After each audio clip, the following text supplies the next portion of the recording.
Right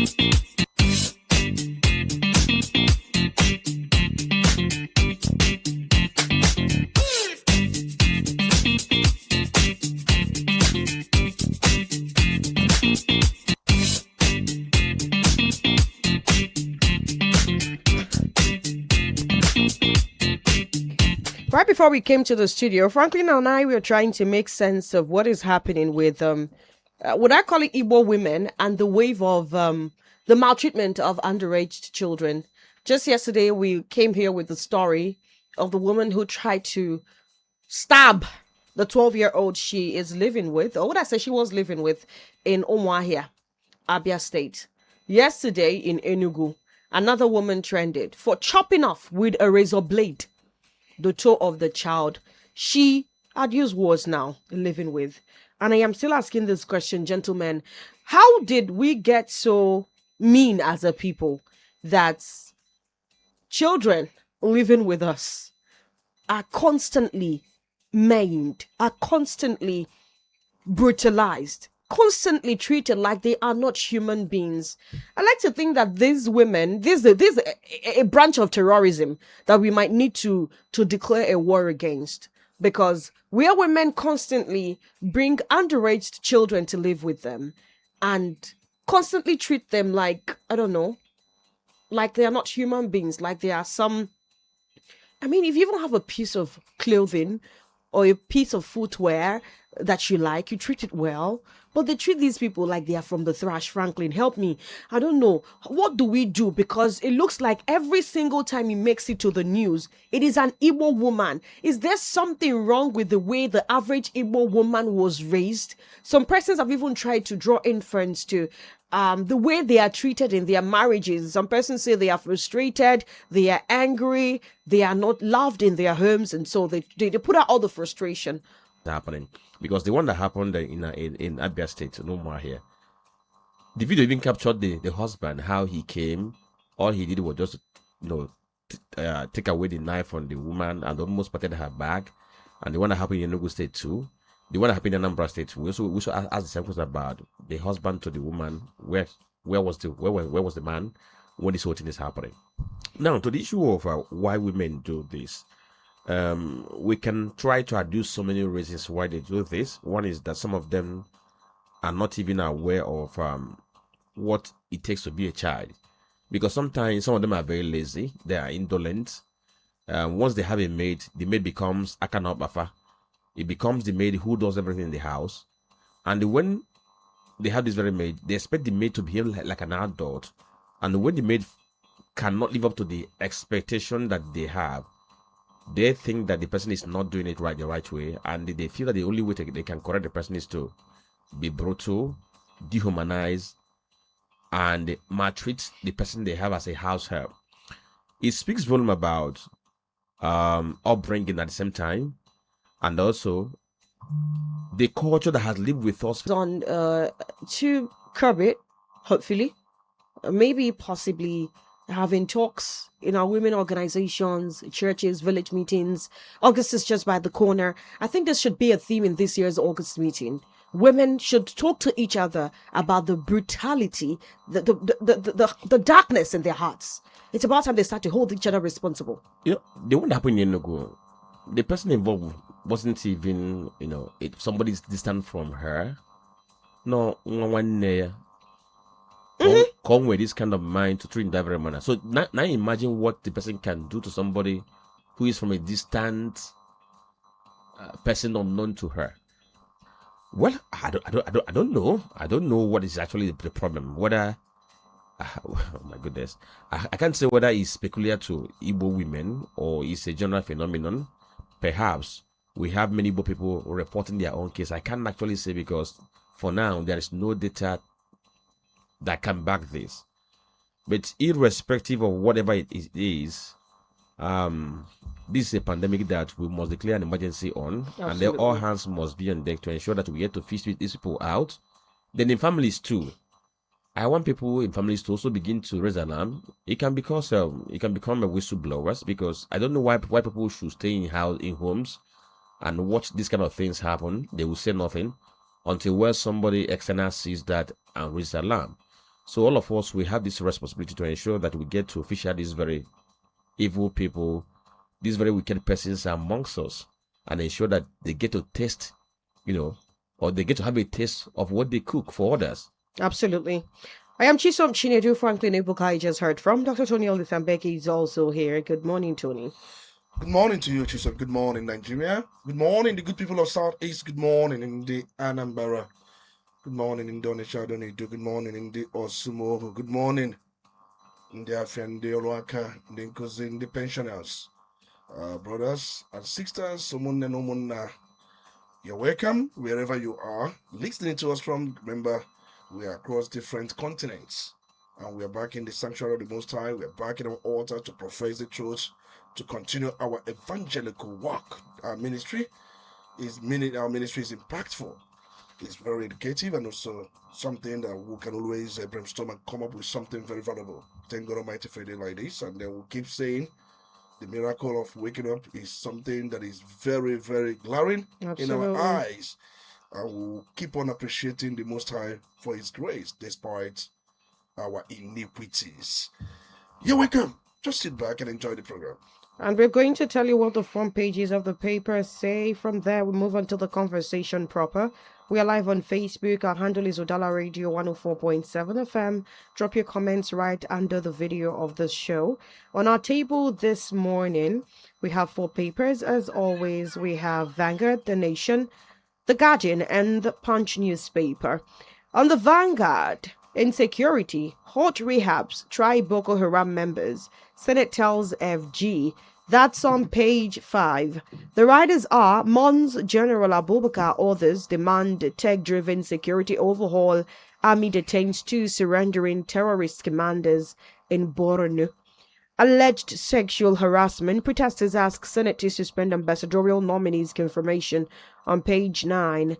NPO hails Tinubu's big tech probe over content exploitation on page 9. UTM-FLNG signs gas sales agreement with NNPC Seplat for 200 MMSCF per day for 15 years on page 13.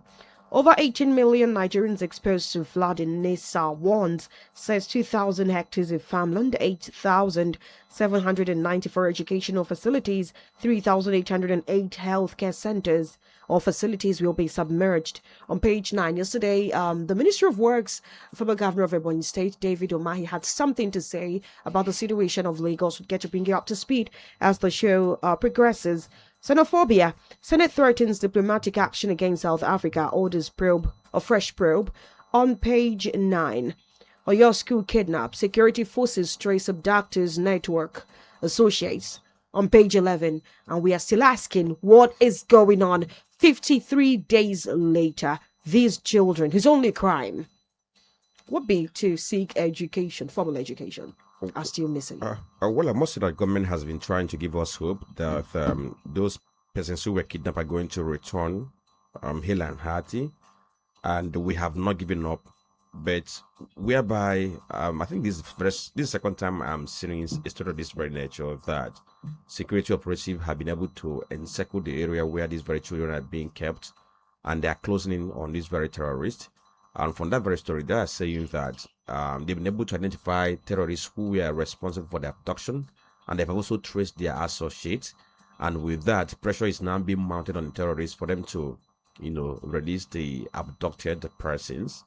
So let's just hope that in the coming days that this very report turns out to be true, because if actually indeed they have closing on them, and terrorists are now making reconsideration, dropping some of their demands, because eyes are on them now and they can't move away from that very area. Let's hope that in the coming days they will be able to make something concrete, because as what is whole English and Seko and Kumbad, without these people coming out, it will just end on the page of newspapers. Sadly so. Tinubu orders ICPC to investigate PFIPC. We understand there's a 30-year probe now, 30 days probe rather, now ordered by Mr. President on page 8.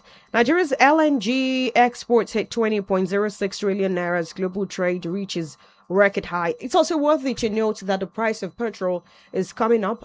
Today, I cited one of the popular fuel filling stations around here selling for 1,115 naira just yesterday. The same station sold for 225. So that's about 110 naira slash.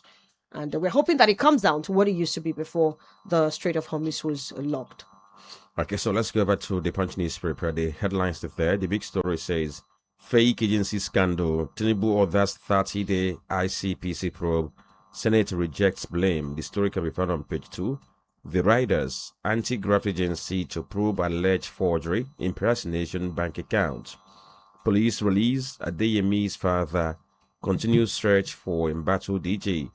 Senate insists 1.3 billion naira budget line not inserted by lawmakers, declines intervention with a petition. I don't know, Somi, if you took time to read the statement which was issued by Bayo Nanoga, talking about the directive given by Mr. President for ICPC to probe this very fake agency scandal. I read through that very statement and I was asking myself if actually the president meant what he said by asking ICPC to probe, because from the statement written by Bayo Nanoga, he has already concluded that the agency is a fake agency. If you read from beginning to end, he dismissed the agency entirely. And in that statement, he's telling us that the president has commissioned that there should be an investigation. So making it look like the investigation is already done. I was just asking myself whether it's just an afterthought. Then another headline. Sorry, Franklin. Does it even bother you that in the most populous black nation, somebody in 2026, with all the war against fraud, Yahoo boys, internet fraud, somebody of all schemes decides to pull one with a federal government agency? Well, to be honest to you, what we are seeing with this PFI, FC, or whatever it is, whatever scandal we are seeing here, is not okay. It's not the biggest of the scandals we have seen in government in Nigeria, and it's not going to be the biggest.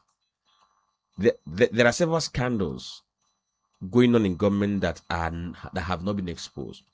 There are some others that had come before now, bigger than this. So this is just like our usual way of doing things. No, in keputi man and device na nkita ni ife nwa no nkilicheze bulu no akpo yo ife nwa. I hope you understand what I'm saying. Absolutely. All right. So let's get to this very headline. It says, worry, PH refineries, ex-MDs face trials over alleged 989,630,000 and then 1.42 billion naira fraud. The story can be found on page 7 of Punch newspaper. El Rufai abused medical visit. Doctor arrested. ICPC on page 24. I read this very story yesterday. They said that El Rufai was supposed to appear in court, but he told officials that he wasn't feeling well, that he needed to see his personal physician. Despite all the entreaties made to him, he refused to go to court. And then they decided to grant him his wish to go and see his personal doctor. And they took him to National Hospital, to the private ward where he was to meet a physician. And only for them to find out hours later that somebody had posted a picture and video of them and El Rufai having a meeting the same time he was supposed to be seeing a doctor at National Hospital. And that's why they have gone in to arrest the physician he was meant to see. So by the time we hear from the El Rufai side, we don't know whether it's true or not, because yesterday I know that his family got a press conference saying that he's being persecuted, but the issue raised by ICPC wasn't addressed ever yesterday. Then this one says, xenophobia, Senate pushes sanctions against South Africa, others probe. The story is on page 2. If you read this headline, you think that Senate actually took any action, but from the story captured by Punch and some other papers, they are saying that they should adopt more diplomatic way, other than going the way of Adams Oshomola and co, who wants government to take a hard line towards South Africa. Dangote breaks ground on the $17 billion Kenya refinery. The story is on page 29. This time around, I think this is it at 900,000 barrels per day. refinery being built in Kenya that is going to serve East Africa and other parts of Africa. If he gets this done, I don't know if there's anybody who's going to rival him in Africa when it comes to breaking into areas in business. This one says NBA insists on officer selection amid AGF row on page 24. Ogun records 161 deaths from 415 road crashes on page 5. State Police, Tinubu names Bajabiamila AGF to implementation committee. Yes, is correct. State Police, Tinubu names Bajabiamila AGF to implementation committee on page 28. And that's yesterday, Tinubu said that he has confidence. And he has confidence in Bajabiamila. EFCC hands over 1,452 recovered items to Unity schools on page 14. And the last one says 36.2 million Nigerians at a risk of acute food insecurity. That's according to a report. And that story can be found on page 7 of the Punch newspaper. And of course, we're going over to the next paper on our desk. From the Punch now, let's see what the Guardian says. On the Guardian newspaper, anxiety as planned expansion may affect 2,700 buildings, 10,800 homes. That story is on page 6 and has to do with the Lagos-Calabar Highway. Also, 2027 APC pleads with substituted aspirants to shelve litigation on penetration crisis. AFDB warns on page 7. Senate rejects Boko Haram rehabilitation, says justice must prevail on page 30. NBA cites autonomy, rejects AGF's intervention in officers' election on page 4. Please confirm probing 30 political killings ahead of Oshingaba polls on page 5. And finally, PFIPC, Tinubu orders ICPC probes as Senate distances self from controversy. Okay, so over to the Nation newspaper. Okay, on Nation, this one says more pressure on abductors more pressure on abductors to free Orile victims. That story is on page 3 of Nation newspaper. This one says NROS targets 50 trillion naira tax revenue by December on page 2. By the way, Somi, did you see the trend of NROC yesterday? Trending, and I was asking myself, what is NROC? When I now tried to dig deep, I found that it was a Ponzi scheme that people enrolled on, and eventually it crashed. And I asked myself again, why are Nigerians falling victims to Ponzi schemes, despite the experiences we have had in the past? Because a lot of us are greedy people. Okay, we want to make money without working. It's not just about making money without working. We tend to want to reap hard from a small scheme. That's just what Ponzi promises you. And the big question often should be, this nuku that I will wait, where is it going to come from? We do not answer these questions. Okay, so this one says, row among lawyers over leaked memo suspending NBA election on page 4. Terrorists killed in Castina as ISWAP chiefs surrender on page 30. And this one says 21 APC governors back president's re-election on page 29. Why Tinubu deserves support by Tompolo. That story is on page 6 of Nation newspaper. Tinubu orders comprehensive probe of fake federal agency. And another headline says Senate likely to adopt retaliatory measures against South Africa. It's also on the front page. And the last story here, again, second to the last one, says ICPC gets 30 days to submit report. Bajabiamila threatens 10 billion naira defamation suit against Adeyemi. And the last headline says a UTM FLNG signs gas sale agreement with NNPCL, Seplat Energy JV on page 3 of the Nation newspaper. And of course, the conversation will start in a bit.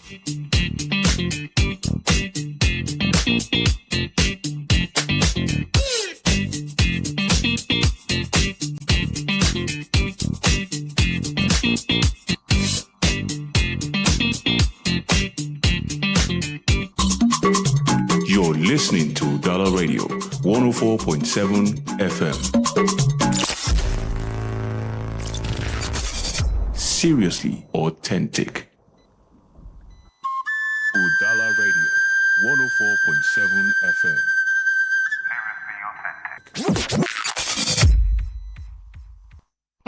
Ya onye na-ere Malta Guinness wetakwa otu bọtụ Malta Guinness ọzọ. Onye na-ere Malta Guinness wetakwa abụọ ọzọ mezuo ya atọ. Ya Ikenna, bọtụlụ Malta Guinness ole ka ị chọrọ ịṅụta? Nwanne m, ọ bụrụ ịmaghị maka ihe rite goodness Dunlad nke ndị Malta Guinness, anaghị m aṅụ mmanya niile a na nkịtị o. Achọrọ m iji ya wee rite ihe rite dị iche iche dịka fridge, TV, generator, standing fan, instant airtime, ya na ezigbo ego.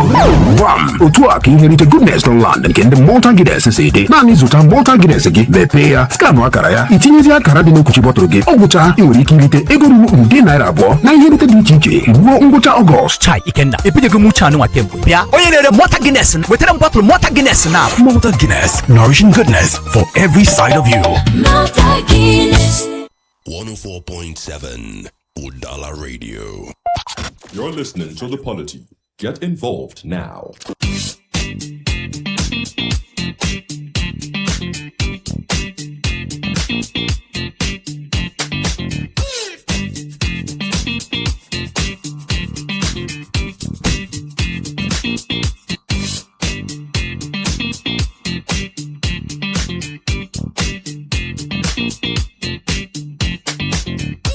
And just to let you know that we are live on Facebook, Udala Radio 104.7 FM is the handle.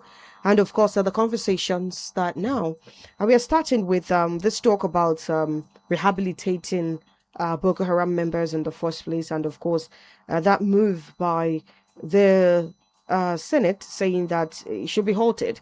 Now, according to this headline by Vanguard, insecurity, halt rehabilitations, try Boko Haram members. Senate tells FG. The riders are Mons, General Abubakar, others demands tech-driven security overhaul. Army detains 2 surrendering terrorist commanders in Borno. The Senate has urged the federal government to halt the policy of rehabilitating and integrating former Boko Haram members into society and ensure that perpetrators of terrorism and banditry are indeed arrested and made to face the full wrath of the law. The resolutions followed a motion of urgent national importance on escalating attacks, abductions, and killings of serving and retired military personnel, sponsored by the chairman, Senate Committee on Army, Senator Abdulaziz Adua, during plenary yesterday. The Senate condemned in strong terms the worsening insecurity in Nigeria, describing it as increasingly complex, persistent, and alarming, manifesting through terrorism, insurgency, banditry, kidnapping, attacks on communities, and continued loss of innocent lives across the country. And of course, Tony, the conversation has always drifted towards the rehabilitation program in the first place. Over time, we have seen that even the persons who championed it, speaking about former governors over there in the north, have come out to also by themselves confess to how counterproductive it has been through and through. And so the question at this point would be rehabilitation rather and justice, because at this point the Senate is suing for justice as against what it has always been, blaming the system for the choices these people have made and making the system take consequences for their actions by way of rehabilitating them, reintegrating them. I recall a former governor in the north, I'm not very sure what his name is right now, said when they surrender, they are given cows in exchange, and so many other things that have been done by way of trying to rehabilitate them, give a means of livelihood, thereby helping them quit the life of crime. But we have seen that many of them, after some time, have come back into the bushes, come back into kidnapping, banditry, cattle rustling, and what have you. So, where do we draw the line? Is it even possible for justice and this idea of rehabilitation to coexist in the first place? Well, we know very well that we have been all against this scheme. And truth be told, we don't know how it was rushed into the whole ecosystem, political ecosystem in Nigeria. And we know very well this thing started under President Muhammadu Buhari. And remember his rhetorics before he became president. These are things sometimes, if you take me back to what we discussed yesterday, based on what Alimo the Sheriff said, before President Muhammadu Buhari became president, he never condemned activities of Boko Haram. He started condemning activities of Boko Haram when he was obviously on the ballot. And we know very well his famous statement about Boko Haram. We know very well where he stated sometime in June 2013, where he criticized federal government's approach, arguing that the military was killing Boko Haram members and destroying their homes, while former Niger Delta militants have been granted amnesty and financial support. I'm talking about Buhari in 2013. And he suggested that the government should address the root causes of the insurgency rather than relying solely on force. And remember, in 2012, Boko Haram listed Buhari among people it would trust as a mediator between the group and the federal government, though Buhari rejected the role and said he would not mediate between the government and insurgents. And we remember Mr. President saying attack against Boko Haram is against attack the North. These were statements credited to him. And that Limoni Cherif did not see these statements as siding Boko Haram. And the same person was somebody that was brought before the specs, before the Nigerian space, political space, and we were asked to vote for him. If Boko Haram, a known terrorist organization, and the president who had sympathy for Boko Haram was elected as a president, it is morally unjust, not just despicable, but hypocritical for statement credited to Limoni Cherif. You can decide not to vote for anybody, but do not bring it from ethnic coloration or tribal ground, because we have seen things like this before. That is by the way. Now let's go back to the issue of repentant Boko Haram scheme. This was a scheme that started in 2016 under President Muhammadu Buhari again. The official name of this very scheme, many people don't even know. It was launched officially by the federal government and it's called Operation Safe Corridor, OSC. They said it is a disarmament, demobilization, de-radicalization, rehabilitation, and reintegration. 2 Ds and 2 Rs. The first 2 Ds start for disarmament and demobilization. The 2 Rs start for de-radicalization, rehabilitation, and reintegration. Okay, right. But after the federal government launched Operation Safe Corridor in 2016 under Muhammadu Buhari, the program became Nigeria's principal non-military strategy for handling surrendered Boko Haram members.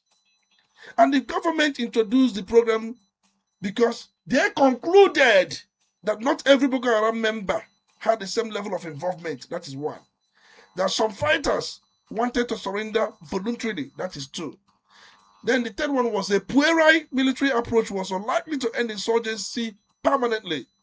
And they felt that rehabilitation and reintegration could become more beneficial and also encourage more defections. But these things were as a result of the sympathy President Muhammadu Buhari had for Boko Haram. He never wanted to end insurgency, because if he had wanted to end insurgency, there was approximately and apparently no need to launch Operation Safe Haven. But then the initiative was developed by the federal government through the Defense Headquarters and the Nigerian Armed Forces, working with multiple ministries, departments, agencies, and in fact, according to official information, the program involves collaboration among 17 ministries of government. People don't even know this. This program, Operation Safe Corridor, involves collaboration among 17 government ministries, departments, and agencies. Because their idea is you surrender to the military, there will be security screening to determine whether the person qualifies and all the things they named. But if you look at it, victims and affected communities have questioned why former insurgents receive rehabilitation, why victims struggle to obtain even a support, not even justice. This was what President Muhammadu Buhari did. And for me, we had Senate, we had House of Representatives, we had State Houses of Assembly. Everybody became blind to obvious injustice. You are giving support to oppressors, to attackers, to those who have wiped families, those who had orphaned so many people, those who had taken life away from people. You were giving support to them, clothing them, giving them food, giving them training. The victims of their actions were left to lick their wounds. I have never seen injustice in my life worse than this. And this is just how it began. And even some host communities, because Christians were mostly affected. Most of these host communities were Christian communities. And they said, you cannot reintegrate a murderer, because Boko Haram members, no matter their level of involvement, they are all murderers. You don't need to kill somebody physically for you to be a murderer. If you aid and abet killing of human life, if you give support, knowing fully well, it will end up with the life of the person involved, you're a murderer. That is level of involvement. They are murderers.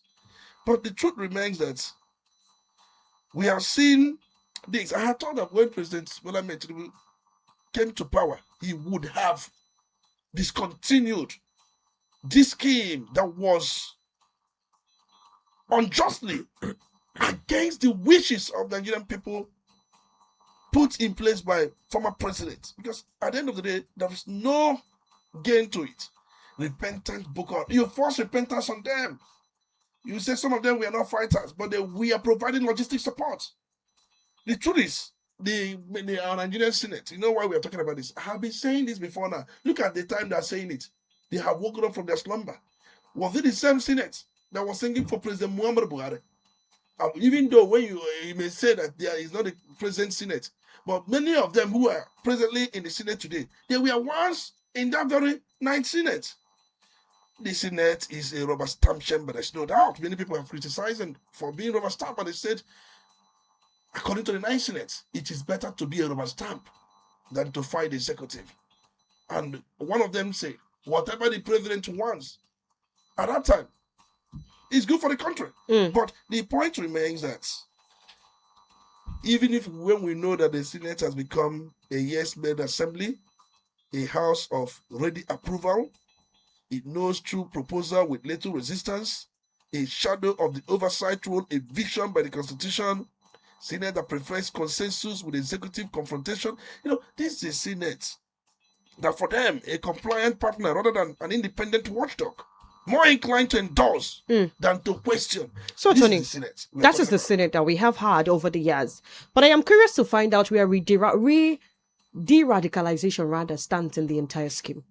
If we understand that rehabilitation and justice may not necessarily be able to coexist, especially in the way Nigeria handles it, instead of bringing justice first, and then while they are paying for their sins, they are being rehabilitated. Isn't that why we even changed the names of our prisons to correctional facilities? You are brought to justice, and then you're going to be rehabilitated while you are serving term for your sins. Now, if we have failed in that aspect, and we have finally somehow managed to blur the lines, other countries, do they have issues or do they have histories of de-radicalization rather? Of course, we must have learned it from somewhere. How do they handle it? Is it in the way or the sequence at which we do? Or do they have other means of handling it? If you remember vividly, a picture trended a couple of months ago. The de-radicalized insurgents wore green two-piece outfits and green caps. And we had a lot of criticism trail that particular event. And somehow, how is it said? If I North Canebe, and in different parts of the country. I mean, children were taken away in all your states, and who knows where these people had come from. Let's not even talk about how porous our borders are, that sometimes we even have people cross over from Niger Republic to come and perpetrate all sorts of madness in here. But where did we learn de-radicalization from? How do they do it? Are we even getting it right? Are we just muddling everything up?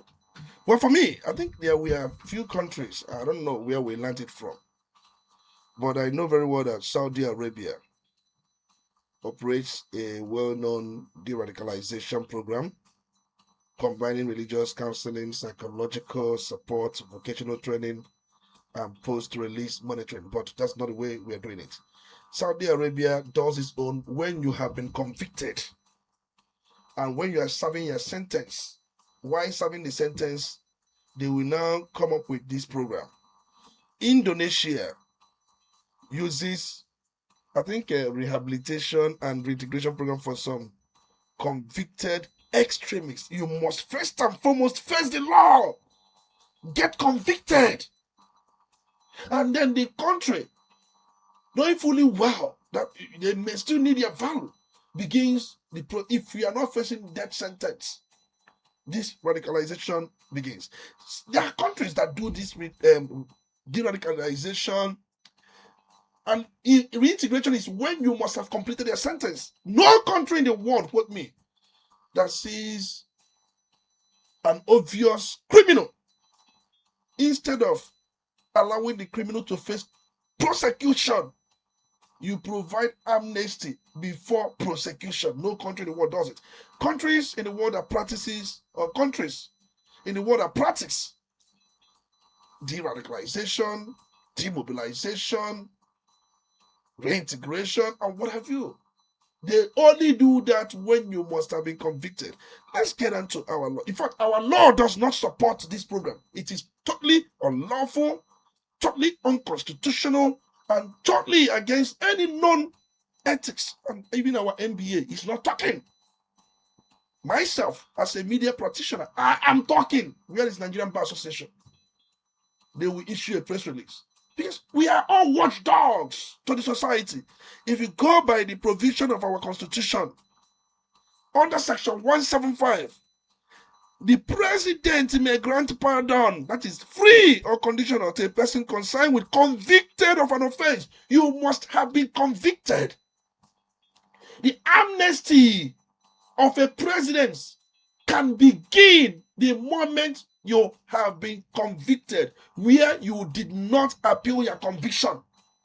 The president has no rights, no power, no constitutional authority, no constitutional mandate to offer you amnesty without conviction. You must be convicted first. But here in Nigeria, this happened, and nobody's talking.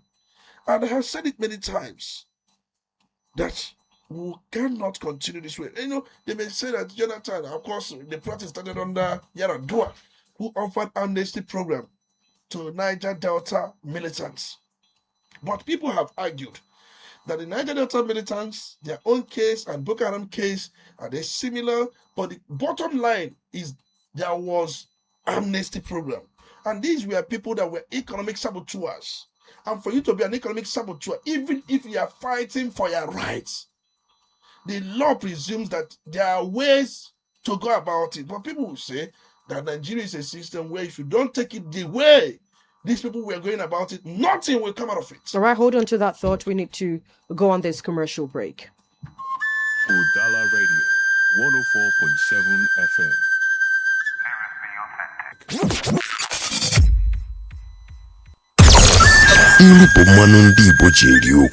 Igbo proverbs, words of wisdom passed down through generations. Genonte. Nwata kwọcha aka, usoro ọgaranya rie ihe. A child who washes his hands could eat with kings. This means that you go far in life if you pay respect to whom it's due. 104.7 Udala Radio. Ya onye na-ere Malta Guinness, wetakwa otu bottle Malta Guinness ọzọ. Onye na-ere Malta Guinness, wetakwa abụọ ọzọ, mezuo ya atọ. Ya Ikenna, bottle Malta Guinness ole ka ị chọrọ ịṅụta? Nwanne m, ọ bụrụ ịmaghị maka ihe rite goodness Nọnland nke ndị Malta Guinness, anaghị m aṅụ mmanya niile a na nkịtị o. Achọrọ m iji ya wee rite ihe rite dị iche iche dịka fridge, TV, generator, standing fan, instant airtime, ya na ezigbo ego. Gwam, otu a ka ihe rite goodness Nọnland nke ndị Malta Guinness si dị. Naanị zụta Malta Guinness gị, mepee ya, skanụ akara ya, itinyezi akara dị n'okwuchi bọtụlụ gị. Ọ gwụcha, ị nwere ike irite ego ruru nde naira 2 na ihe rite dị iche iche ruo ngwụcha Ọgọst. Chai Ikenna, ebinyego m uche anụ nwa kemgbe. Bịa, onye na-ere Malta Guinness, wetara m bottle Malta Guinness now. Malta Guinness, nourishing goodness for every side of you. Malta Guinness. Udala Radio, 104.7 FM. Seriously authentic. You're listening to The Polity. Get involved now.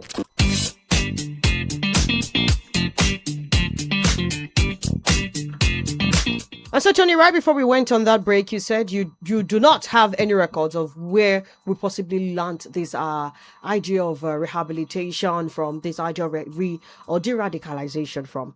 But this is where we are at the moment. Senate has rejected it. Do you see this actually being adhered to, especially looking at the wave of criminality over there in the north?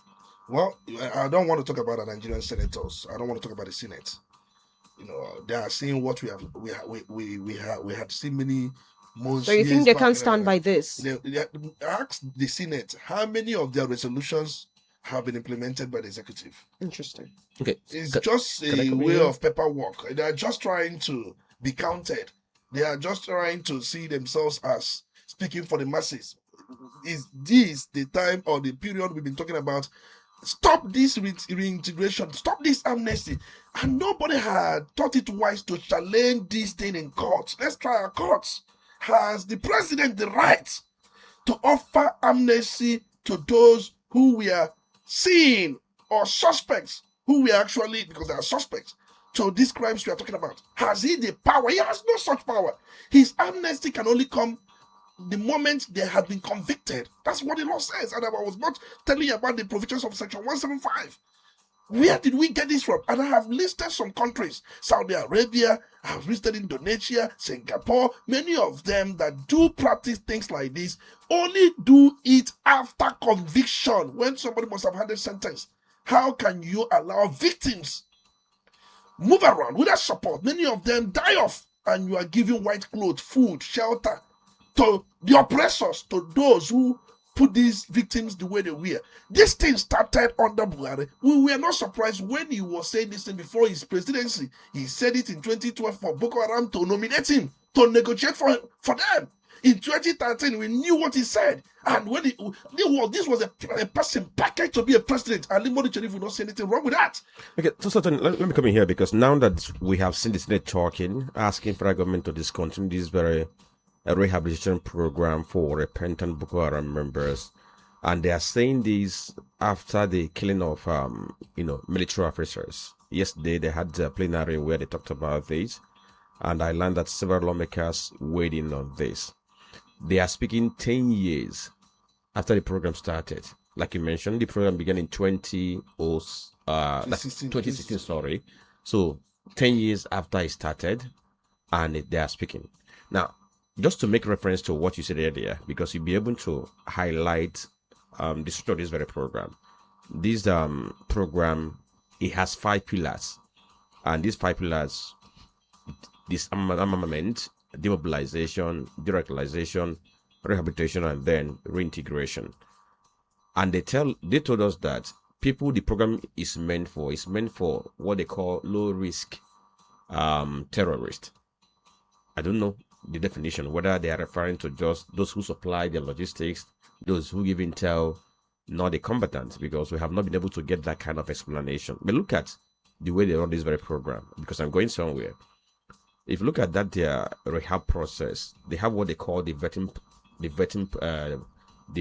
stage, where they get to look at all those people who have surrendered to know whether they're going to admit them into the scheme or not. And according to them, they do this meticulously to know the eligibility before anybody is admitted into this very program. Then they now run what they call psychological and spiritual counseling, whereby they get to bring in psychologists, bring in religious clerics, where they get to counsel these very persons, emphasizing peace and civic responsibility, try to counter the extremist ideologies and whatever they have learned over time. Then they then get to the stage of vocational training, where the participants are trained, or they undergo training for between 6 to 12 months in the areas of skill acquisition, and then fields like carpentry, tailoring, welding, farming, to ensure that they said that they want to ensure that these very combatants, they have a suitable means of livelihood so that they cannot go back to what they were doing before. Now, if you look at the impact of the scale of this very thing, you see that Nigerians have spent so much money on this very program. We have spent millions, if not billions of naira on this very program.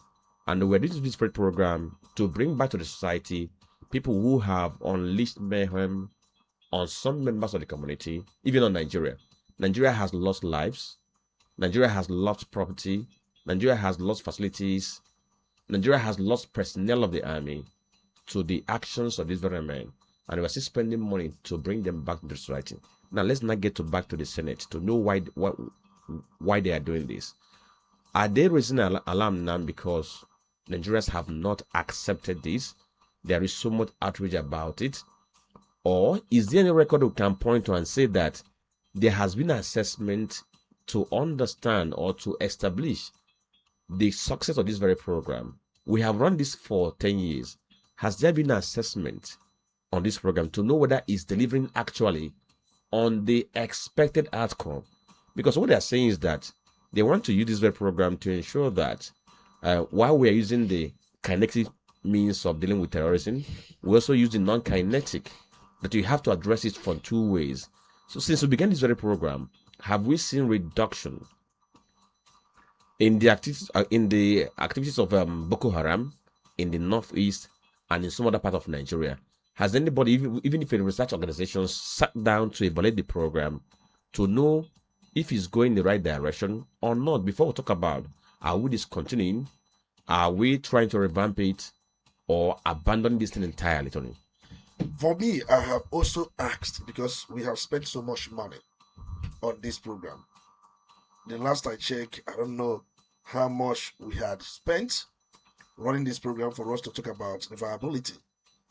We are told that so far, the federal government and the executive arm, the presidency, has not released a cumulative expenditure report for the program since its inception in 2016. And if we see how we run this country, a program that started in 2016, no report on the expenditures, no report on the money voted for this. And who appropriated the money for this program? Who appropriated it? Can we cite this program in our budget? Do we have it in our annual budget? Remember, are we even tracking? But that's the question. When IMF was saying that we have had extra budgetary expenditure, I think we talked about this on a few days ago, yes. And these are questions we are asking. Is the budget just a formality? But we have been told, of course, we're able to dig, and about 604.8 million has been publicly reported for certain rehabilitation expenditures. But it should not be taken as the total amount spent on Operation Safe Corridor since 2016, because from the report, we cannot verify it runs into billions. From the report, we cannot verify it runs into billions. I'm asking question because we said earlier on, I said it earlier on, about 17 ministries and parastatals and agencies of government are involved in these programs. How is the whole thing managed? And when you ask, are we making any sign? The question would be, has Boko Haram shown sign of decapitating? Has it shown sign of coming down? See, let's be honest. We know that they are being fueled. That's why Gubi will walk away freely, as we have seen him walking away. I mean, where he will be insisting that you must negotiate with these people. And you have seen that more they get into it, many of them that have no shelter, nothing, just commit a crime, run into Operation Safe Haven or Safe Corridor. And then the victims will suffer. A country where victims are neglected, abandoned. Then the predator, the attacker, becomes well taken care of, provided a shelter, provided food, provided vocational training. Have you seen that kind of madness? For me, this is total madness, no matter how you look at it. So Tony, at this point in time, would it be germane for the Senate to now see how they can liaise with the executive? That it has become expedient that there should be an establishment of a study to do an assessment of this very program at this point in time. Since it has run for 10 years, and people are still raising eyebrow because there are so many problems associated with this very program. We have issue of poor public trust on this very system. We have issue of perceived injustice to victims because somebody unleashed mayhem on society, and then those people who are suffering from the actions of these very people, they have not been rehabilitated, and then you are rehabilitating those people who unleashed the mayhem. So that injustice society is still there. Then there are also issues of concerns about inadequate screening. These guys had they screened before they admitted. Then the issue of limited post reintegration monitoring, which I have talked about before. Who is monitoring these very guys who have been reintegrated to know their movement? Where do they go? How do they behave? Are they actually behaving well? Are they helping not? Are they helping the military to track those who have been in the bush? Then the issue of community resistance. Then question about transparency on how this is being managed. These things are out there for years. So now that we have Senate that is talking, can we commission an assessment of this very program at this point in time, so that we have facts and data? All right. To know whether this project is just taking our money and delivering no impact. So that if it means for us to discard it, we discard it at this point in time. When you said commission, I thought of the way we go in the government. I mean, at the end of the day, someone is going to cut away millions for this investigation. Unfortunately, that's what it might end up being. Tony, we are going to quickly round off on this because we have two more matters on our table today. Speaking about Dave Umahi's statement yesterday concerning the Lagos-Calabar Coastal Highway and its intended expansion. We understand that it's has raised fresh concerns as the service lane could affect about 2,700 buildings and approximately 10,800 homes.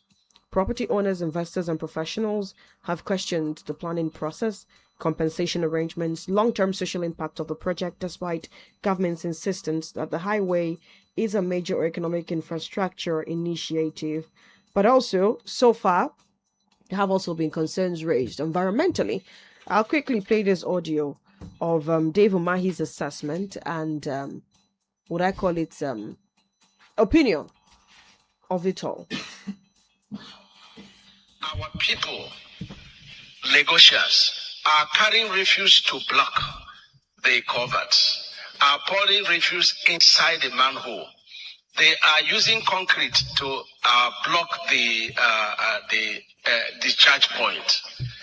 But we have solution, and we have discussed with Lagos State government. And I quote him yesterday evening. He said, the flood, in Lagos has been there before the coastal highway. It was there yesterday.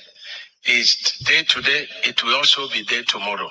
But we do everything possible because it's a natural occurrence to see what we can do to continue to combat, the flood problems in Lagos, because Lagos is founded on lowland. And this is what everybody must know. It's like the natural disasters, in other countries. You have the earthquake, you have the hurricane, you have very, terrible snow problems. They come once in a while. There is this tradition here in Lagos where the rain will fall continuously for 7 days. When that happens, we must expect flood. So in the next, high-tech thing, you will see a practical form. And after that, we tell you what we are going to do with Lagos State government. But if you want to make an omelette, you have to break an egg. This is very important. Okay, so speaking about making an omelette and breaking an egg, I guess that's where the conversation starts off. Speaking about the possible infrastructure development and the properties that would possibly have to go down for it to happen. And also this talk about the existing consequences of what has been done so far on the Lagos-Calabar Highway. But let's start off with where concerns of most people have been. Government prioritizing economic growth amid fears that 10,800 people could lose their homes, Tony. It was a few years ago, I think roughly a year or so ago, that there was that drive. And somebody or an agency in Lagos State found out that there were over 80 rooms under the bridge that people actually demarcated under the bridge and rent those spaces out. And some of them cost as much as 350,000 Nigerian naira every year. If you recall the report, Tony, I think both of us had that conversation a few years ago on a platform on radio. And this is where we are at the moment. Another impending possible 10,800 homes about to be lost. Do you think the economic benefits are worth it? When you talk about 10,800 homes. We are talking about homes. We are looking about approximately between 30,000 to 54,000 people that will be affected, because we have to look at the head count. That's a shocking figure. No, between 30 to 54,000 people, because if you look at the argument by the minister that buildings or structures within a 15-meter setback along the Lagos-Calabar coastal highway corridor will be brought down, will be demolished for service lanes, drainage, and safety. Just like we said, that's what he said. But I don't know if this was in the original plan. Why is it coming now? I thought that by the time the engineering work of the coastal highway may have been done, or the way they would have conscripted it, these things would have been cited. For me, this is an afterthought because of the flood we are having in Lagos State. And they have seen the flooding and the impact. And they now reason that structures 15 meters setback along the Lagos-Calabar Coastal Highway, corridor for service lanes, and all these things they mentioned will be demolished. The question is, why now? As engineers they are, because you must have seen the future before you do any engineering work. You must have envisioned, imagined, using certain engineering theorems and engineering principles to state out these obvious. And from the one, these are things you must have considered before the work even began. But from the look of things, it is a reaction to the flooding in Lagos. That if things like this are not done, there will not be safer highways, as the case may be, because it may be washed out by water. So they want to plow big drainage that will contain this flood. Because the idea of this new narration is to ensure that a big drainage system is plowed along the coastal highway so that the flood will not in any way scatter, let me use Nigerian language, scatter the coastal highway. They had seen the impact of flooding along that lane, and now they are making another U-turn. For me, it's shameful anyway, because I'm not saying that anything that will be done for safety shouldn't be done, but I'm saying it ought to have been cited, it ought to have been seen. You must have made climate impact assessments, because any engineering work has climate impact. These things were not done. And now, people that had thought that they would remain where they were or where they are, look at the news again, but I know very well that they will be compensated. There's no doubt. Because when you talk about 10,800 homes, which affects almost how many thousand buildings? Because from the report, it's about 2,700 buildings. 2,700 buildings. It also piles to the expenses that we made under the scheme. It's important we know this.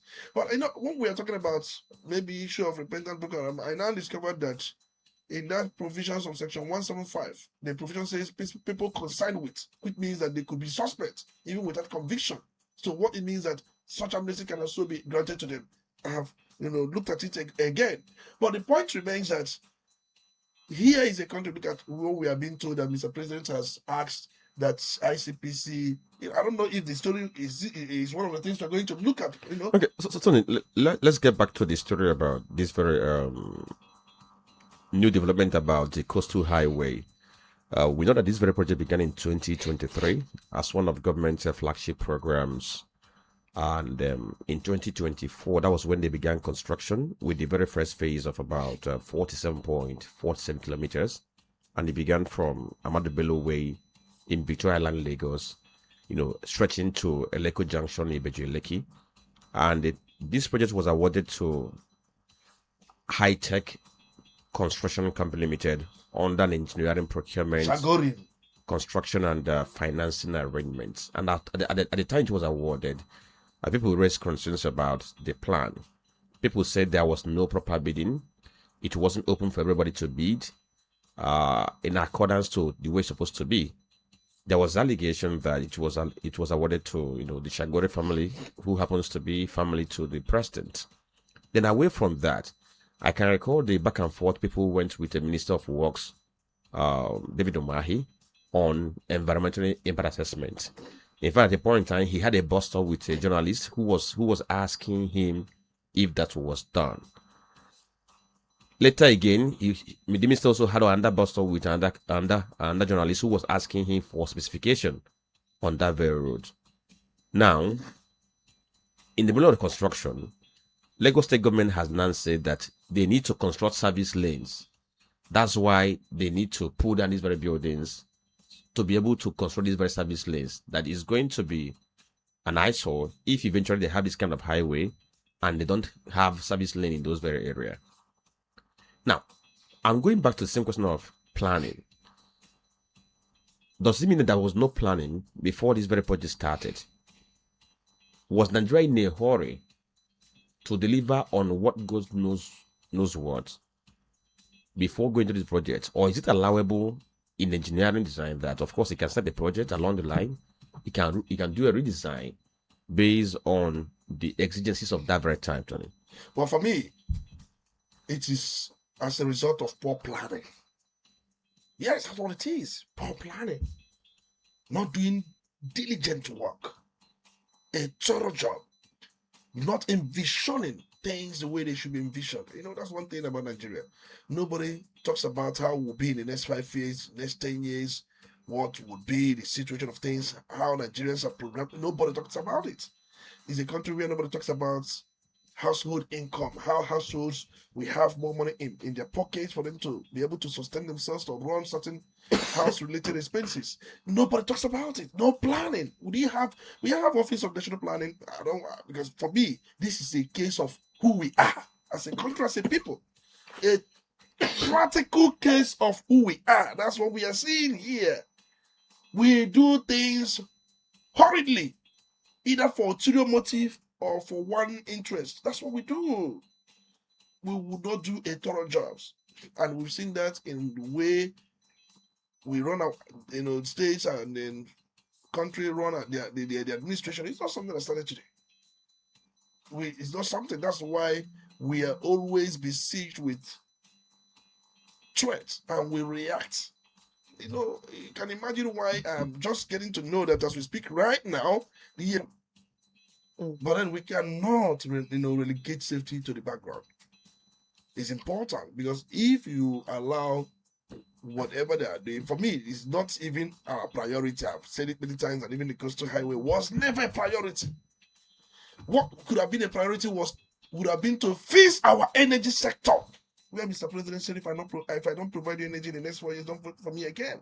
He told voters this, and then he was very emphatic about it. I thought that would have been his number one priority to fix our, because for me, coastal highway was never a priority because we have internal federal roads that we have not even been able to maintain or service. But that's by the way, for the fact that I have started it, and money has gone into the project in a quantum, so you cannot discard it. Whatever they will do for safety, they should do it. Compensation, be well paid to the buildings. You cannot neglect safety. Compensations to be well paid to those 2,700 buildings that would affect 10,800 homes. That would also affect about 30 to 54,000 people. Compensations must be paid to them. That's much I can say. All right, then let's quickly take a break. We'll take a look at the final matter on our desk and then open up the phone lines. And of course, Tony, as we go on the break, we'll probably finally, when we come back, run through President Tinubu's 30-day order for ICPC to start a probe on the fake agencies scandal. Do stay. Udala Radio 104.7 FM. Seriously authentic.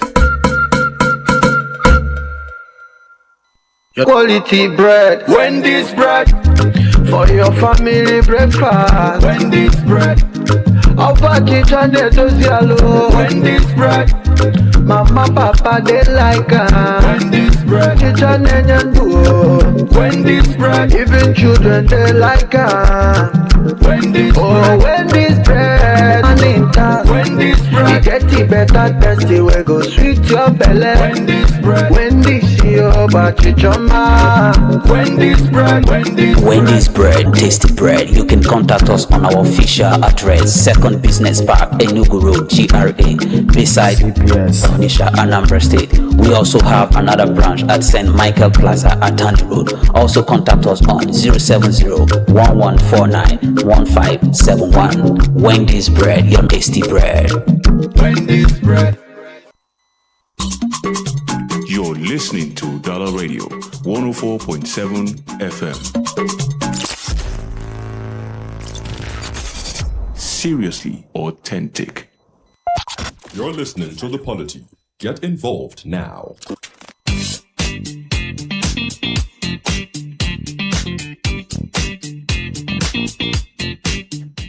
Good to know you're still with us on the Polity on Udala Radio 104.7 FM. Tony, we understand the presidency has directed the ICPC to identify weaknesses in government and institutional procedures that were exploited, and of course, in the whole saga, the whole fake agency saga, so as to recommend immediate measures to prevent a reoccurrence. We also understand that all ministries, departments, and agencies of the federal government were directed to provide the ICPC with all relevant information, records, and assistance required for the expeditious completion of the investigation.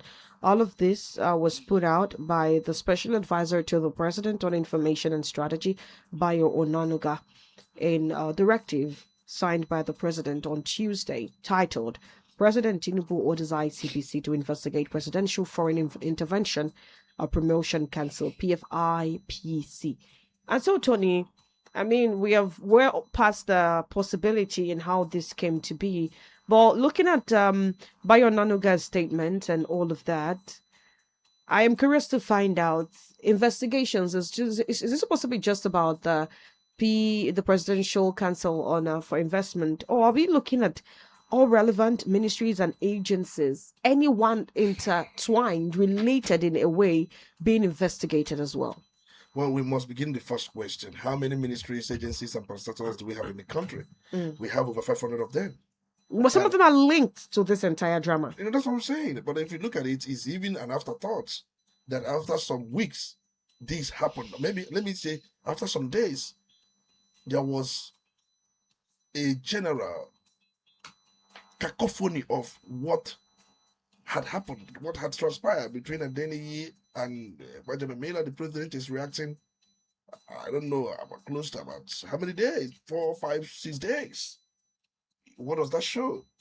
It does not show promptness. It doesn't show promptness. It doesn't show deep concern. For me, I thought that people who were accused for one thing should be suspended first and then investigation. Because if you look at it, people who are just making mockery of it, saying that it is just there to serve certain purposes. It's just a kind of face-saving measure. That's what we call face-saving measure. Because the same Benjamin Miller was named in the implementation committee of the state police. You are putting him as a member of implementation committee, and you're also urging ICPC to also probe. How many people do you think will have confidence in this probe? How many? Because at the point, Nanuga, speaking on behalf of the presidency, made rebuttals, made denials. It never existed. And also said that this man is using Benjamin Miller to shield whatever he had done. What it means that he exculpated, he exonerated presidency Benjamin Miller from any form of malfeasance. But now there is a probe. And what does that sound? It is contradictory. This is exactly what we call contradictory or contradictory in terminus. Because you cannot dismiss something in one hand and at the same time asking for probe. It seems that there is a discordant tune being played right there in the presidency. But for every reason, I have said it many times, corruption is here with us and we are seeing the manifestations. How long can this continue? And I don't think any president in this country, any president, past or present, has fought corruption the way Nigerians would have. Maybe what?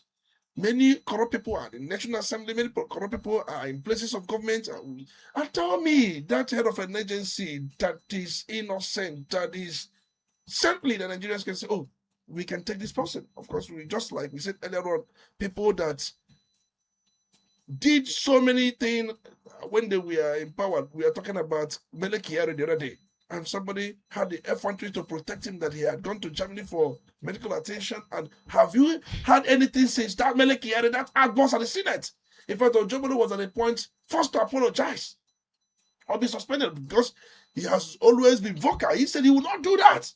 That issue has been caged. They'll bring in one thing or the other, and by the time the thing gets to a boiling point, it will cool down and it is forgotten. Nobody's talking about Medicare. Now the attention has shifted to those who manage Warri Refinery and Port Harcourt Petro, refinery. That's where the attention has turned to now.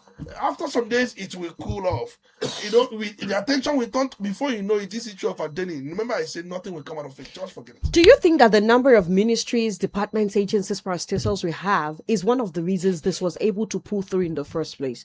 Picture this, Tony. There are so many of them. Who is tracking their functionality, their relevance? They are just there. Budgets are allocated. People are awarded. Political allies are awarded with heading these ministries, departments, agencies. They present budgets to the National Assembly. They are signed off on. They get money. And, year in, year out, they have office spaces that are dead. There are ministries, agencies, and departments in this country where employments are made. People don't even know where they are supposed to be working. Names are submitted year in, year out. They are receiving salary. This particular one in question, over 300 people were employed. Do you think that the number, because according to records, there is no official record as to how many they are. The federal government has well over 500 of such. Do you think the number is one of the reasons that things like this could fly in the first place? So this entire investigation, should it be going back to the drawing table? How many are they? What are they supposed to be doing? And prune it. All of them are not functional, and we know it. And we have had a Orosanye report, we have had a waste report, we have had so many reports on this issue you're talking about. They need to streamline agencies, agencies of the government. If they do it, how would they reward political allies? And parastatals, we've had all these moves, but we lack political will for us to do implementation. Some of these things are special purpose vehicle for siphoning money. They are there for a purpose. For rewarding political allies. And if you look around, you will see there are many ghost workers. Nobody's talking about ghost workers again. I remember during the time of Jonathan or Obasanjo, Ngozi Okonjo-Iweala was busy fishing out ghost workers. Was busy digging deep, fishing out good workers. I think when last did we hear anything about fishing out ghost workers trying to win the federal civil service space to see those who are actually ghosts or ghost workers as we call them. So the point I'm trying to make is we've had a lot of reports on what we've just raised based on streamlining agencies of government, parastatals, ministries. We've had it many times, but it is just where it is. It's just where it belongs. So, Tony, before I come with my question, let me make this very analysis because it's important that I do this. As of July 6th, the office signage indicating the direction to this very purported Presidential Foreign Intervention Promotion Council, it was still mounted somewhere at the Federal Secretariat. Just like when you go to Secretariat in Oka, as you're climbing the stairs, you are seeing those signages to different offices. So as of 6th of July, the signpost is still there. It reads, "This way to the Office of Presidential Economic Advisory Council, Presidential Foreign Intervention Promotion Council." It's in that very building. If it has been removed now, I do not know. And then we saw two government appointees giving us different reports on whether the said office or the said committee or the said council has a functional account with CBN. The Accountant General Federation says something different. The presidency says something different. Now, let's then get back to the press statement which Onanoga issued yesterday to announce that the president has given directive that ICPC should prove this.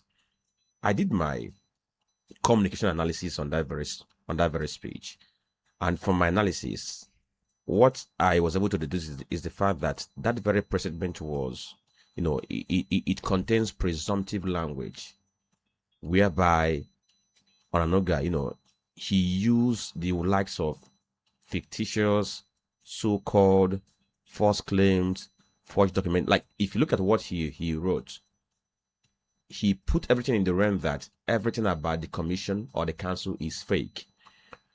If you go down to, you see that his language is rhetorically forceful and at the same time appears prejudicial because he dismissed everything that council doesn't exist. Take, for instance, I was able to itemize 12 points where he dismissed this very council.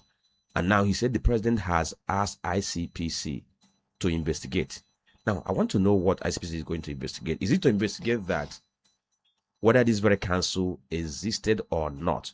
Or whether ICPC is going to investigate whether crimes such as forgery, impersonation, fraud, conspiracy, or money laundering, were committed.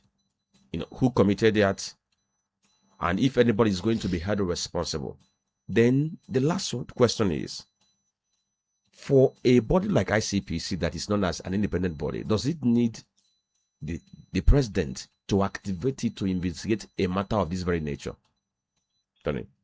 Well, for me, it causes a lot of things. What would they be looking into? Forgery. There are a lot of things involved.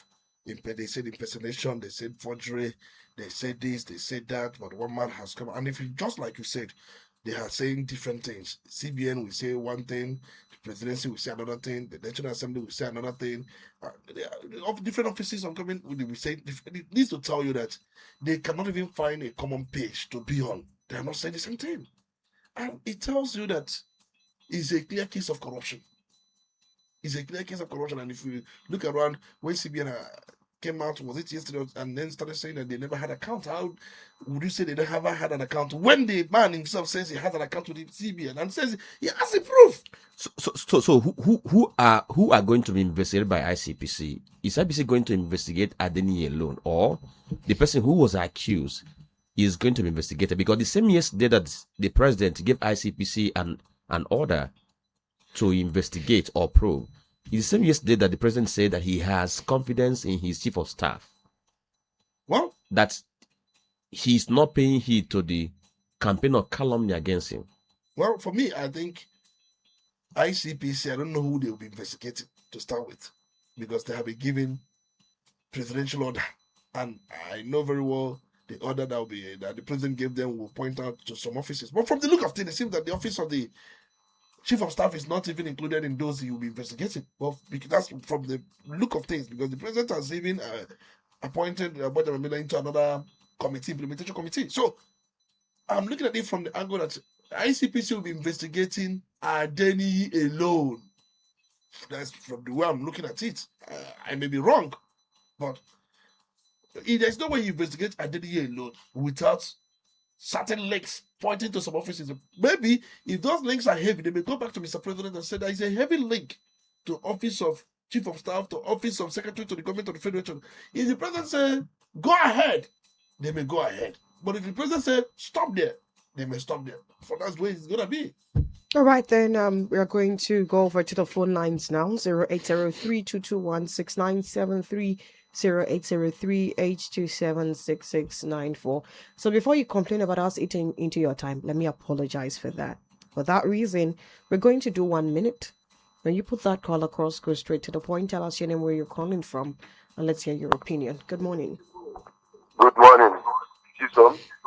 Good morning, my chief speaker, Tony Risambeki. And good morning, Franklin. The voice of Honorable the Mayor Okume JP Okulola Ochendo, who is the Neka Uda no coming from Awada. Tony Risambeki, thank you very much. You make a very wonderful announcement this morning. Unlike today's tone is quite better. You made us to know that this integration and so on and so forth was officially named, gave a name and instituted. And from your analysis today, it's very, very clear that the federal government of Nigeria is the sponsor of this Boko Haram and all these resources. Tony did not say that in his analysis. No, excuse me. From this analysis, when you can be tampering and Maroli with this killer, sometimes you see them got ahead. They put their foot on top of the head. To keep people anyhow and so on. And when you get them, you say you are integrating them into or you are reforming them. What a nonsense is that? All right, thank you very much. Your time is totally up. We agreed on 1 minute. And please, let's be clear. Tony did not say the federal government is sponsoring terrorism. Let's not join issues. That's a misquote. However, if you are pampering something, if you are condoling it, if you're treating it with kid gloves, you might seem to be an enabler. Hello, good morning. Yeah, good morning. Let's do this in a minute. Yeah, my name is Mohammed Buchimbo, my customer group. I just want to ask some questions on the issue of the not that American, I thought that all these journalists are foreigners. Because our people are telling us that these people are not Nigerians. How are we going to repatriate them? Because we can get the money or to repatriate them and or kill them. For instance, the American people come to Nigeria and kill the head of ISIS in Nigeria and they went back. And today, these terrorists we get them and they're now trying to rehabilitate them, foreigners, for instance. So I want to know, is it proper or not to repatriate them? That's what I want to ask. Thank you. All right then. 08032216973. Hello there. Hello, good morning. Yes, good morning. Yeah, this is Akamere. You have a minute, Akamere. Yeah, Akamere is calling from Segi. I want to react on what my speaker has said this morning.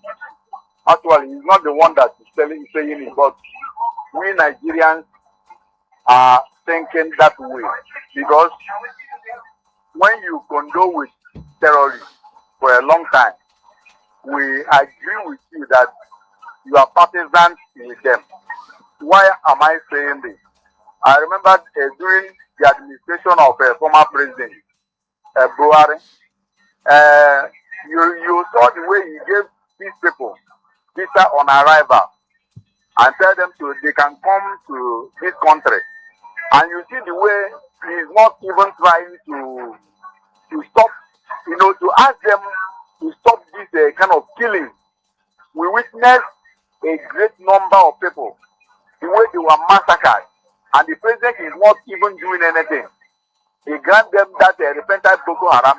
He tell them that put them in the military. That is the reason why we are having this ambush. When the military is going somewhere, you see that they will kill all of them because someone is inside the military giving information to these terrorists, telling them, look at what they are. All right, your time now. is shortly up. You're talking about the infiltration of the army. Interesting. Good morning. Well, good morning. Yes, you have a minute. Emmanuel, you have a minute. Please go ahead. You should try to call back. 08032216973, 08038276694. Hello, good morning. Are you there? Hello, good morning. Turn on the volume on your radio set. Good morning. Good morning. Good morning. Good morning. You're welcome. Serim is talking. Can you remember that that Borno governor said last time that Boko Haram people will wear Quran to make them depend? Huh? I think you remember it. Is it good? What is Quran? What is the Bible? I'm sorry for Nigeria. Nigeria has fallen. Interesting. Okay. Good morning. Good morning. Good morning. My name is Maroki. All right, Maroki, go ahead, please. Thank you very much. Honestly, I must say that this country is not supposed to be a country. I am telling the truth. Mr. President ordering ICPC to go and investigate you. Sorry, to go and probe you. When we talk about probing, so many people must be involved. And I know that maybe supposed to be involved.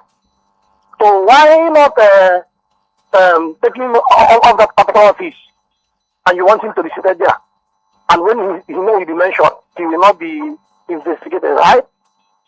Then something happened when Dasuki was on trial. You are trying Dasuki when the money comes from the federal government. And he is telling you that this is where this money come from. And they did not want to listen to him. This country is a corrupt nation. I don't know. I would heavy for this country. Thank you. You are not serious. All right. Good morning. Hello there. 08032216973 08038276694 are the numbers to call. And we have a minute. We're going to be quickly heading over to Facebook in a bit. Hello, good morning. Are you there? Turn on the volume on your radio set. Good morning.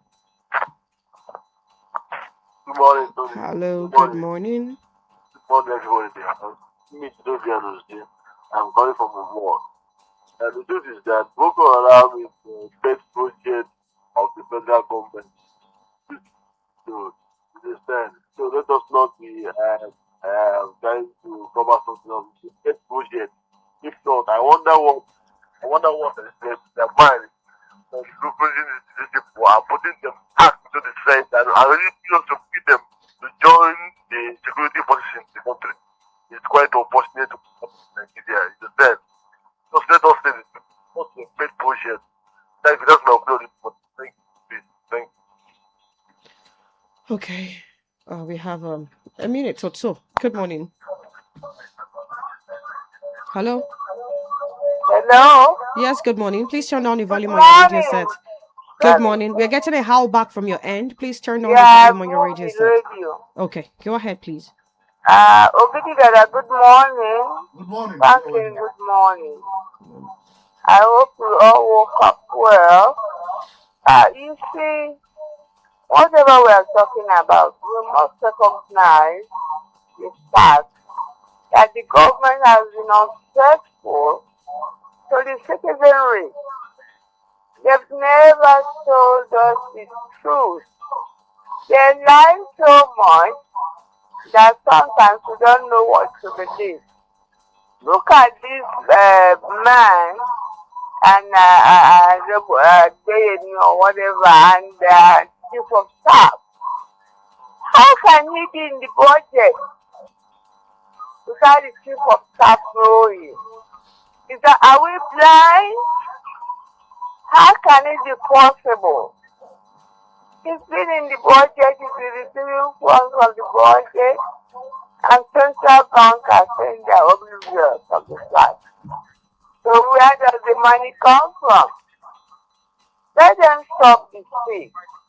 This defeat is not leading us anywhere. Thank you very much for your efforts to be together.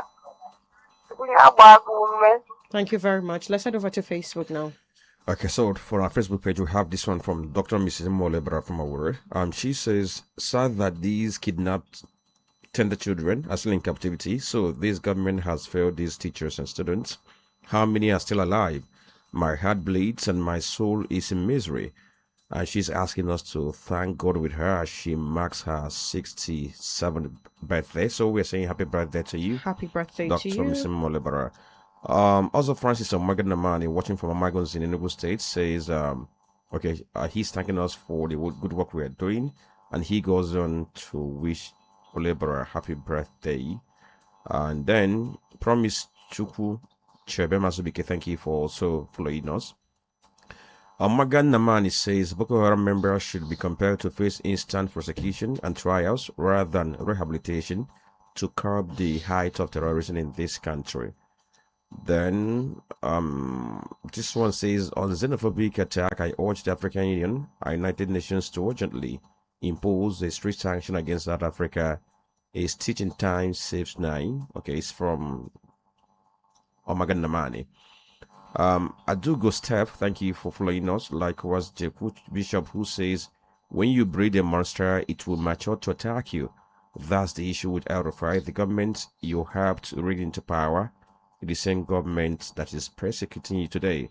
Let the other politicians learn from his experience. He posted from Accra, Ghana. Ekegona says 53 days and still counting, or your state government and Nigerian government bring back our school children. And thank you, Chinyerike, for following. Nzekwa Celestine says, you can see why corruption is not ending soon in Nigeria, for crying out loud. Why is Tinubu naming a man with such a huge corruption allegation chairman of a 7-man committee on state police, even when the ICPC has been mandated to investigate this agency? Honestly, I don't think Tinubu is getting it right. Bajabi Miller should be asked to step aside pending the completion of the investigation instead of patting him at the back by naming him head of a committee. Akigona says rehabilitating killers into the society, and he's asking which way Nigeria. Ezechukwu for cutting, thank you for following, and he's asking how do we get here. Young Obonwa says P2B's name is now atomic bomb to every corrupt politician in Nigeria. He posted from Benue State. Roturat Obiawi Kechku Christopher from Abatan Sube says, the champions of bringing the bandits back to society are the people behind them.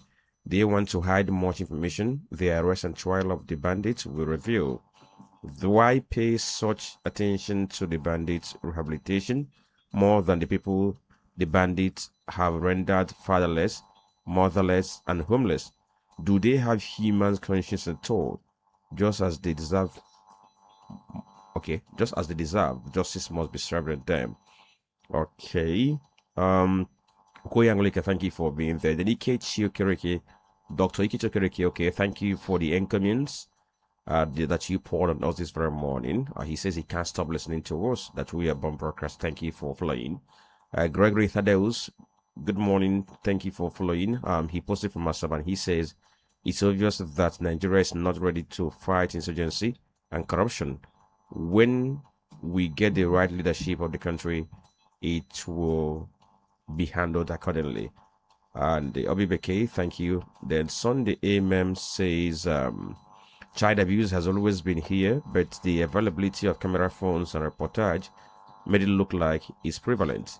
Government should ensure that justice is speedily served to deter others. He posted from Omaba. And then Destiny Emeka says the worst thing that happened in Nigerian government's security architecture is the government's reintegration of bandits and Boko Haram members into the military. Now, I think we'll pause at this very point in time. Right, and maybe totally out of time. Maybe Tony should address it because if you check available records from the government sources, you won't see where government has admitted, neither where the military has admitted that they admitted repentant Boko Haram terrorists into the military. But it's been alleged. That's why I said, can we conduct an assessment into this very program so that we'll be able to establish all these things? About a week ago, I read one very piece about this very radicalization program. And if you see the way it was put together, so they made it to appear that Nigerians don't actually understand the program. And that's why people are kicking against it. That if Nigerians understand the program, if it's well communicated, might see reasons to have a rethink about the program. So if they can do this very assessment, let's get to know what it is and what it's not. And then know whether are we discarding or if there's need to make some adjustments, we are going to know. Are you talking about the issue of the rehabilitation scheme?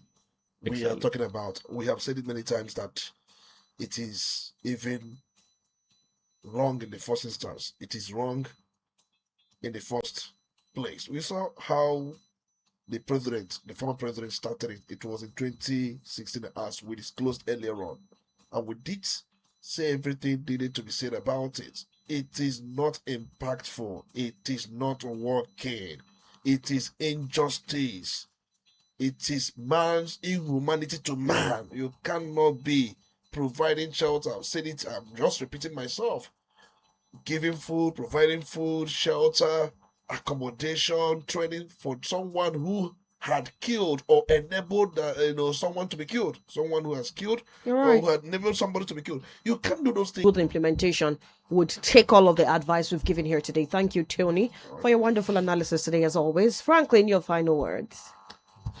Well, let me end this very way. The man in the eye of the storm, Adeni, yesterday he granted an interview to VDM where he maintained his stance